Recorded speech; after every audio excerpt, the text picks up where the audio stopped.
Jamen, Frie Grønne og undertegnet her stiller op til kommunalvalget i Københavns Kommune den 18. november, hvor at vi regner med, at vi kan ende i en situation, hvor vi har de afgørende mandater for at vælge den næste overborgmester. Så jeg håber, at alle jer, der ser med her, I vil stemme til kommunalvalget, stemme til Sikander Siddique til kommunalvalget i Københavns Kommune den 18. november.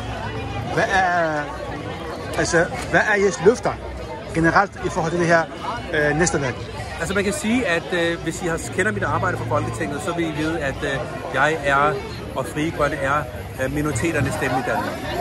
Muslimernes stemme i Danmark.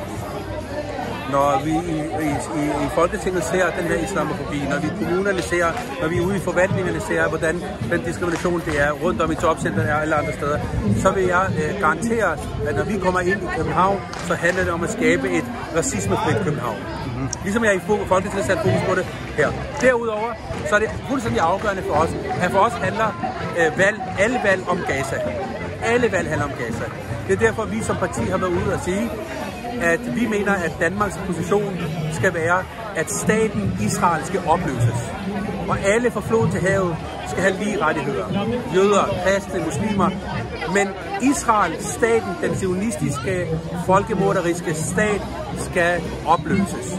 Og derfor går vi også til valg i København på, at København skal være venskabsfuld med Gaza. At København ikke må investere i bosættelser, men heller ikke må investere i israelske virksomheder. Og heller ikke må investere i virksomheder, der har noget med Israel at gøre.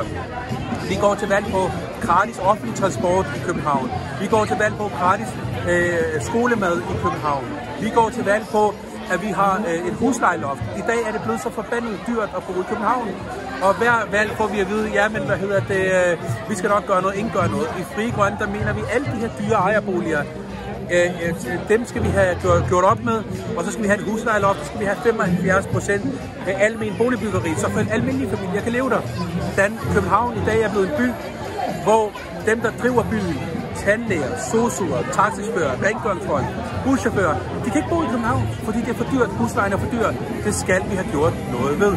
Så Frie Grønne er alle de personers parti, som er lavest i samfundet, som er minoriteter, alle dem, som vil en systemforandrende tilgang til København.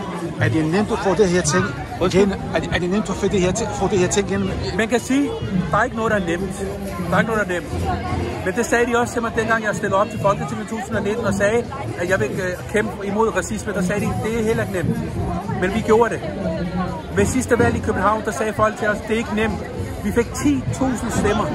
10.000 stemmer ved Folketingsvalget i 22. Hvis vi får de stemmer igen, bare de stemmer, så er vi inde med 2-3 mandater i Københavns Kommune. Og så kan de ikke finde en overborgmester uden vores mandater.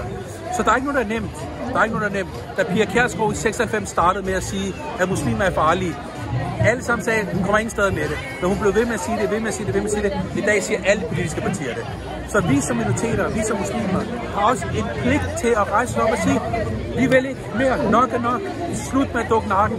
Vi vil være med til at bestemme, vi vil være med til at leve et værdigt og ordentligt liv. Jeg kan huske, da jeg stod i Folketingssalen og sagde, at jeg vil stoppe koranafbrændinger, jeg vil stoppe Paludan. Og jeg sagde, at vi skal genindføre blasfemiparagraffen, så det er ulovligt at brænde koranen. Alle i Folketinget var imod. Alle sammen. Men 3 år efter, så blev det til virkelighed. Så der er ikke noget, der er umuligt. Men man skal bare blive ved.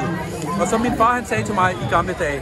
Han sagde til mig, søn, til dommedag, så bliver du ikke spurgt om du fik succes eller ikke fik succes. Det du bliver spurgt om, det er, hvad gjorde du? Præcis. Hvad vil du sige til de muslimer, der stemmer nogenlunde? Jeg vil sige til alle muslimer, alle danske muslimer, I kan ikke sidde derhjemme og tale om Gaza, hvis I ikke går ud og stemmer. I kan ikke tale om, at Paludan render rundt og generer os, hvis I ikke går ud og stemmer. I kan ikke sidde herinde og sige, at huslejepriserne er for dyre, hvis I ikke går ud og stemmer. I kan ikke sige, at de har fokus på at fjerne muslimske børn fra hjemmet, hvis I ikke går ud og stemmer. I kan ikke sige, at der er problemer, I ikke har rettigheder her, hvis I ikke går ud og stemmer. Ting, de hænger sammen. Jeg plejer altid at sige til mine brødre og søstre, I skal bruge 10 minutter 18. november at gå ud og stemme.